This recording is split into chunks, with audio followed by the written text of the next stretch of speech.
Hello, everyone. Apologies for the delay coming online, that there was a problem with StreamYard and it wasn't actually allowing me to live stream. So I will just hang on a few seconds and wait for people to come online so that I can see that people are online.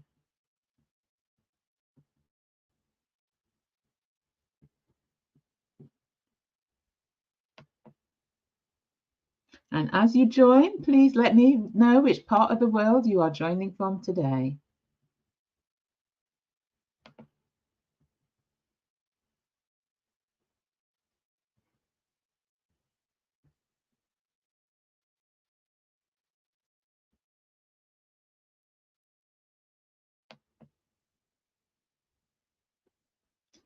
So whilst I'm waiting for people to come online, just let me know where you're joining from today. And I'll get going in a few seconds.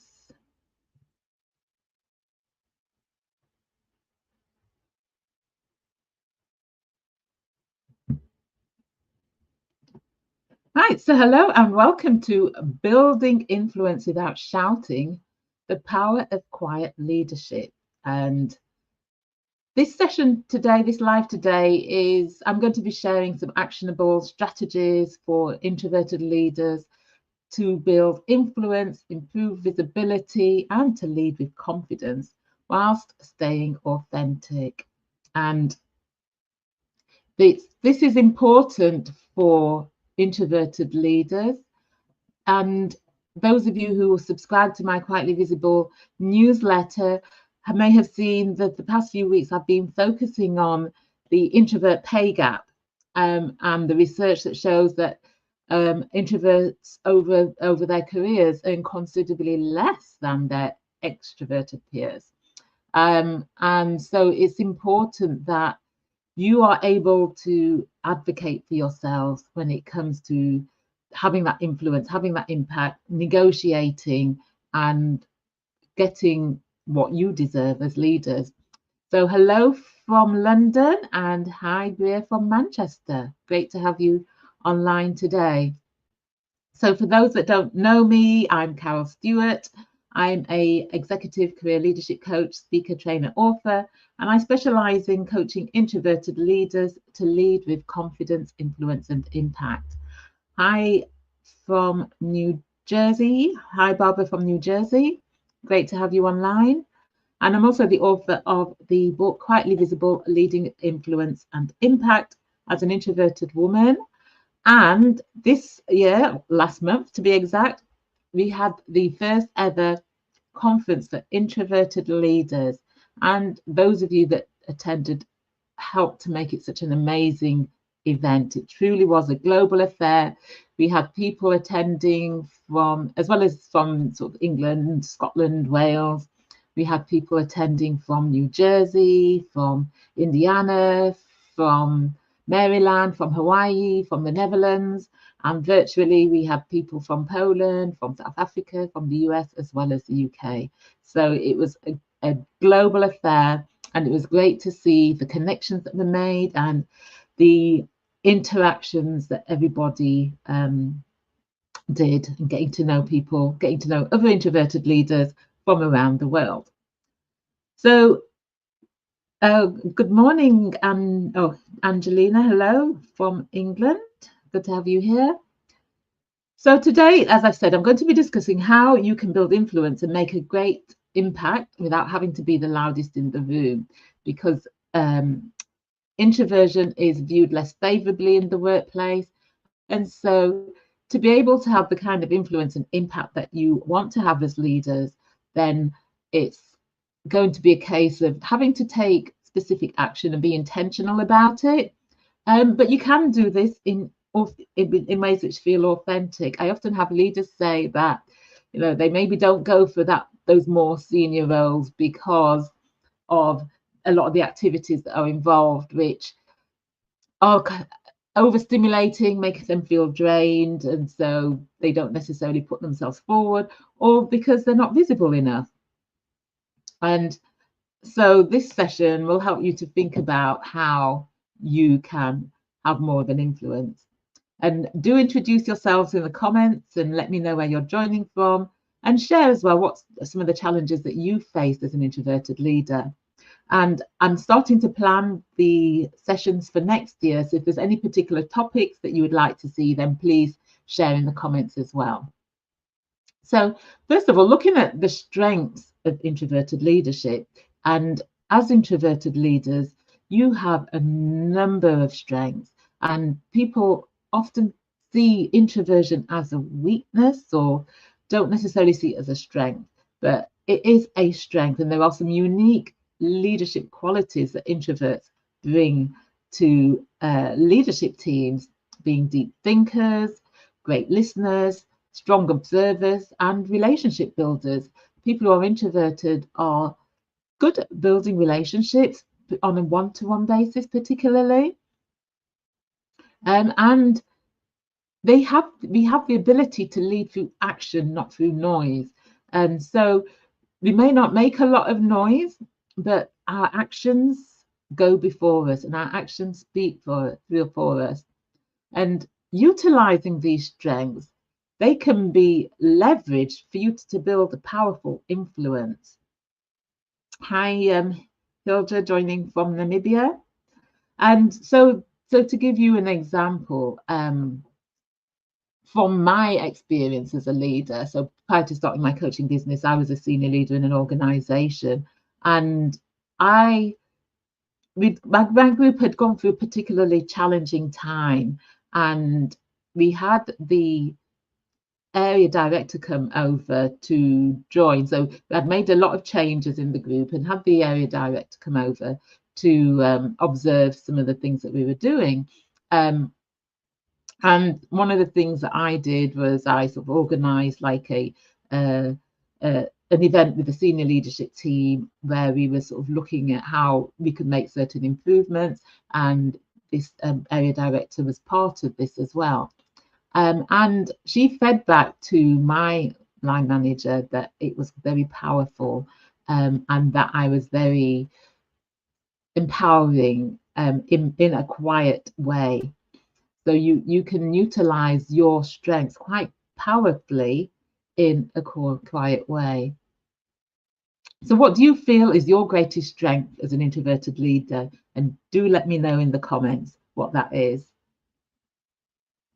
And so to build influence without shouting, use your listening skills to influence. And by listening, it can help you to understand challenges and provide tailored solutions that naturally build trust and influence. Listening is a key aspect of our communications. When we look at the different modalities in which we communicate, listening takes a very large percentage. I can't remember off the top of my head what the exact percentage is. And introverts are known for being great listeners, and people like to feel that they're being listened to and that they are being heard. So put those listening skills to action, listening to concerns, listening to what people are saying, and then providing solutions that show that you have heard them, that you are listening, and that help to build that trust and influence. The next thing is about leading by example and integrity. And I mentioned earlier about leading through action rather than through noise. So leading through action, being consistent, and showcasing the results that you are getting, that people see the results that you are getting. And that helps to develop integrity, and it builds long-lasting influence over time. Integrity is a key part of being influential. So show that you are a person of integrity by leading through action, demonstrating consistency, and that you get results. The next thing is thought leadership. Thought leadership is a great way for introverted leaders to showcase their knowledge, their expertise, and to have influence. So Think about how you can share your thought leadership. So LinkedIn is a great platform for doing that. You can write articles, publish articles here on LinkedIn. You could even host LinkedIn live sessions, or even publishing articles for your industry publications or your company's newsletter or magazine, those sorts of things. So think about where you can show your thought leadership, those things that you are knowledgeable about, that shows your knowledge and expertise and helps you to raise your visibility and demonstrate your knowledge, expertise, and credibility. And I do share in the comments if any of you do this already, showcase your thought leadership either through writing articles, writing for industry publications, or on for your company, or even publishing stuff here on LinkedIn. That's another way of demonstrating your influence through thought leadership. And the fourth thing I want to talk about is building strategic relationships. And doing a podcast interview this morning, and the guest told me about how when it comes to developing relationships, she's really good at doing one-on-one relationships, but when it comes to groups, less so. And that is something that many introverted leaders find, that when it comes to one-on-one relationships, they're really good, but when it comes to like large groups of people, it's more challenging because it doesn't necessarily play to their thinking and style, their personality. So be strategic in the relationships that you build. But think about who you need to connect with, how you can connect with them, and how you can nurture and develop that relationship or those relationships. And by doing so, you can foster meaningful relationships and partnerships that will amplify your influence. So I've got a comment here. Let's have a look. I have done a few articles, need to work more for leadership. Yes, and there's, as I said, there's many ways in which you can do that. Publishing articles here on LinkedIn, reaching out to industry publications. So finding your industry publications, going on to their website or looking in it, and how you can contact the editors, and some of them show ways in which you can contact them and how you can write for them. And that is a fantastic way for introverts to showcase their thought leadership and have influence. And so, as I said, by sort of building those strategic relationships and fostering those meaningful relationships and partnerships, that helps to amplify your influence. So that is networking. If you don't like the sort of large social networking, being more strategic about how you build those relationships is networking on your own terms. So out of the strategies that I've just shared, using your listening skills to influence, leading by example and integrity, your thought leadership, and building strategic relationships, which of these do you find most challenging? Let me know, and I'll offer some tips during the Q&A. We'll have a time for Q&A after, so I will offer some tips there, so if you've got any. And when it comes to visibility, there's something that many introverts avoid. And I often have conversations when I'm delivering sort of workshops and training around personal branding, self-promotion, and visibility, that a lot of those things are the activities that are associated with being visible and self-promotion don't come naturally to many of the audience. And they say that why should they have to do all that? And in an ideal world, their work would speak for itself. In an ideal world, you would get the recognition for what you've done, for delivering an excellent service, doing an excellent job. However, unfortunately, we're not in an ideal world, and the research shows that introverts get less opportunities in the workplace than their extroverted colleagues. Extroverts get more opportunities because their performance is more visible. They're more likely to speak up about what they're doing, about their successes and their achievements. And so it's about finding ways in which you can be visible, but do it in a way that feels authentic. Before I sort of share more about that, let's see, there's a comment here from Greer. Let's see what Greer has said. I'm designing some training for our tutors who are university students so they can support our introverted pupils who are aged 8 to 11. Oh, that's fantastic. I really love the sound of that because I think it's so important that introverted children are helped to see their strengths, that see introversion as a strength, because I know many schools will penalize a child who isn't as vocal or who doesn't put their hand up as much. And I've seen this time and time again and have had people share this with me time and time again. So I think that's fantastic what you're doing. So please do share more about that in the comments, because I know many a parent or also tutors who would probably be interested. So do share details in the comments, please, Greer. So visibility, it doesn't mean being loud. Now think about introverted leaders who you know, who are successful, who are influential, and who are making an impact. And what is it that they do to be visible? How is their presence felt? So they obviously have a good presence, but it's not necessarily a loud presence. And there are many misconceptions about being visible, that a lot of people think that to be visible, you need to be extroverted.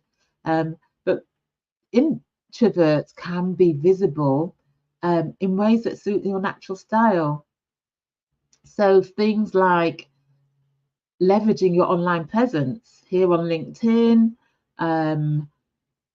whether it's articles, videos, and I know sort of doing live streams may not necessarily be so favorable to people who are introverted, because a lot of it is sort of responding on the spot. But if you know your subject well, then you know what you're talking about. And so if you do a live stream and you get put on the spot, then I'm sure you will know how to respond. But even pre-recorded videos are another great way of leveraging your online presence. And I know LinkedIn in particular is putting a lot more emphasis on videos. I don't know if you've noticed that they've introduced a sort of like reels, like what you see on Instagram and other platforms, where you can do short reels that now show up on the app. I'm not sure if it's on the desktop, but on the app they will show up at the bottom. So we've got a comment here. This sounds great. My son I'm East HCP, and this is one of his targets, to speak up more in class. However, he's introverted and struggles with this. And yes, I see that a lot. And it might even be worth having a word with his teacher and with his school that putting their hand up all the time, just because a child doesn't put their hand up all the time, doesn't mean that they are not engaged. It doesn't mean that they don't know their stuff. And Greer has just shared some more information. Let's have a look at that.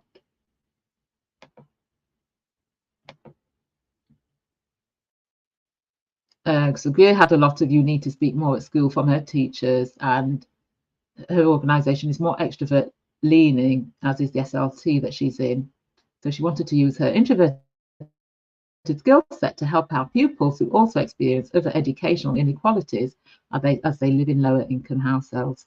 Thank you for sharing that. So Francesca has asked, can you be both? As I think this fits me depending on the situation.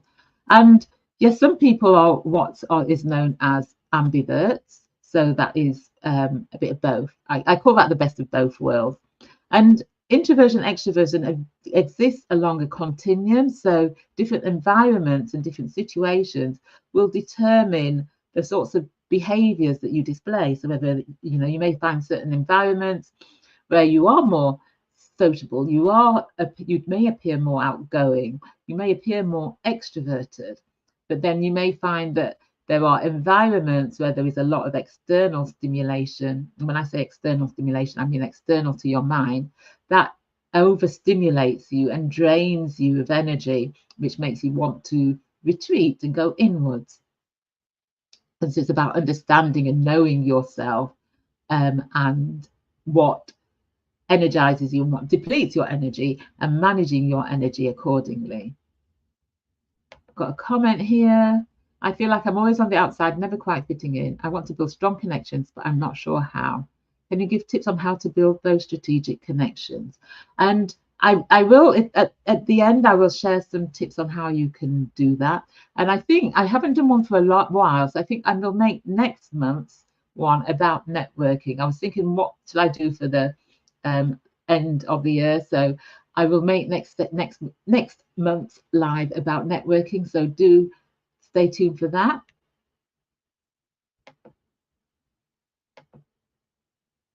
The other tip on raising your visibility is sort of making the most of mentorship or peer leadership opportunities, and that is another way in which you can raise your visibility.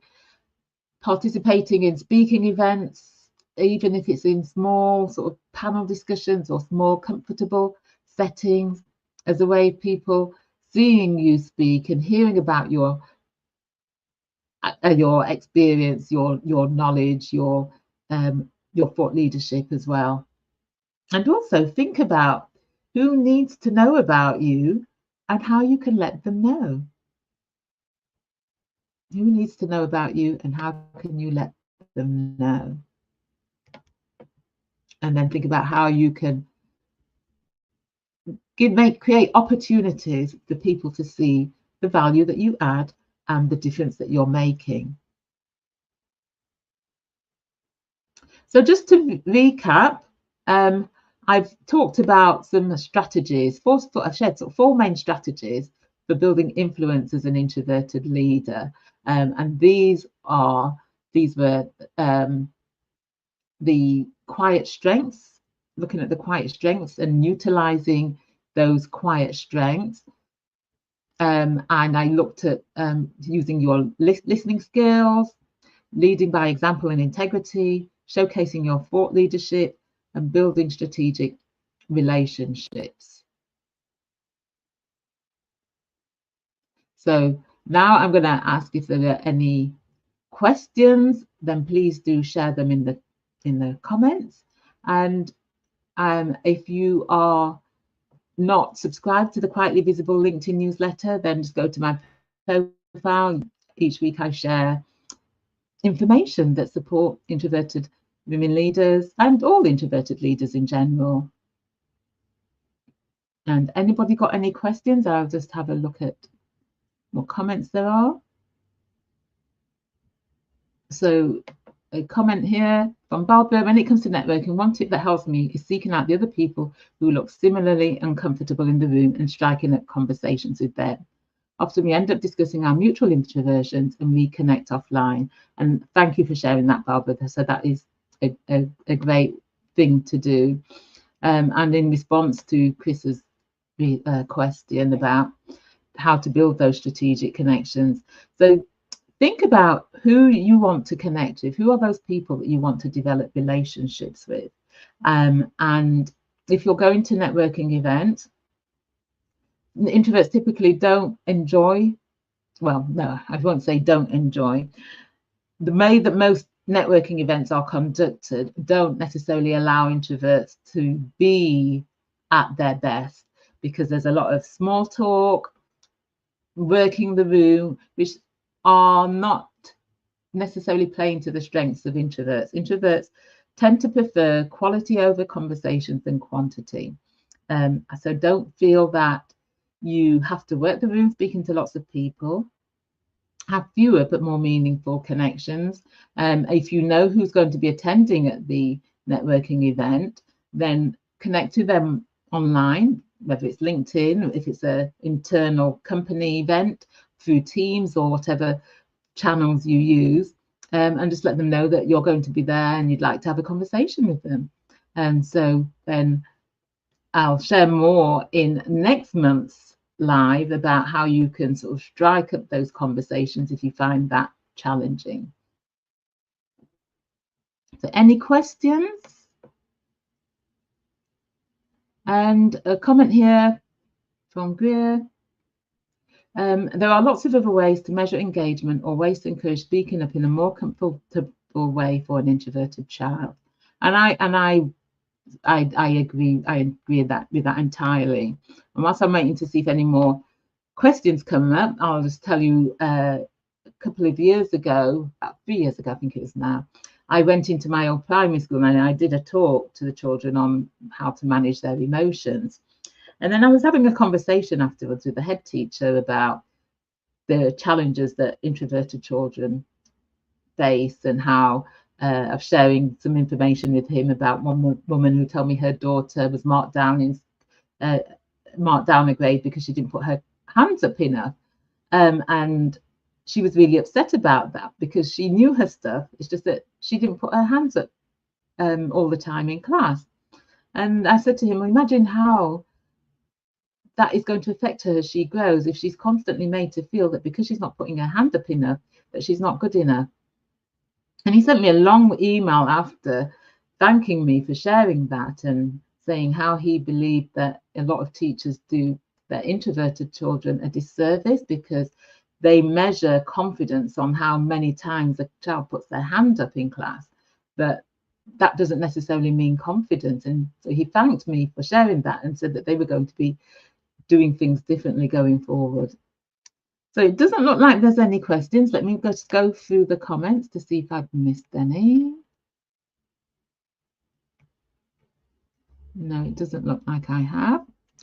So I'm going to ask you a question before I go, and that is, what will you do differently going forward?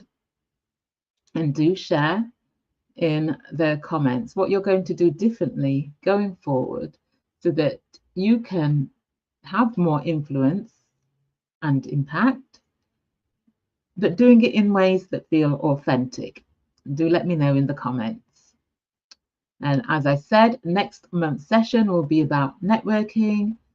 So do stay tuned. If we're not connected, connect with me or follow me here. And I look forward to seeing you next time.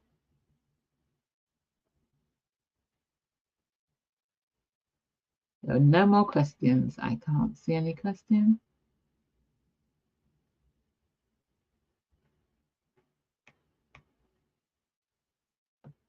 Okay, so there's no questions. So I'm going to say thank you and goodbye. I'll hang on a few more seconds in case there are any questions, but thank you everyone for coming online. And I hope you put into practice what I've shared. I've got some comments coming through now. Let's see. We've got here more, we've got post more thought leadership. Great, thank you. Continue to read your newsletter for ideas and suggestions. Thank you for that, Barbara. And to think about how I can do some more thought leadership. Great, thank you. And what I would say, Greer, the topic that you are doing is, I think is a fantastic one. So just sharing like what you've done in the comments here about how there are more ways for introverted children to be sort of measured on their engagement rather than just speaking up and sharing your thoughts and knowledge on those. So thank you, everybody, and I'll see you next time. I will go through the comments after, so if any questions I've missed or anybody asks any questions on the replay, I will go through the comments later. Bye.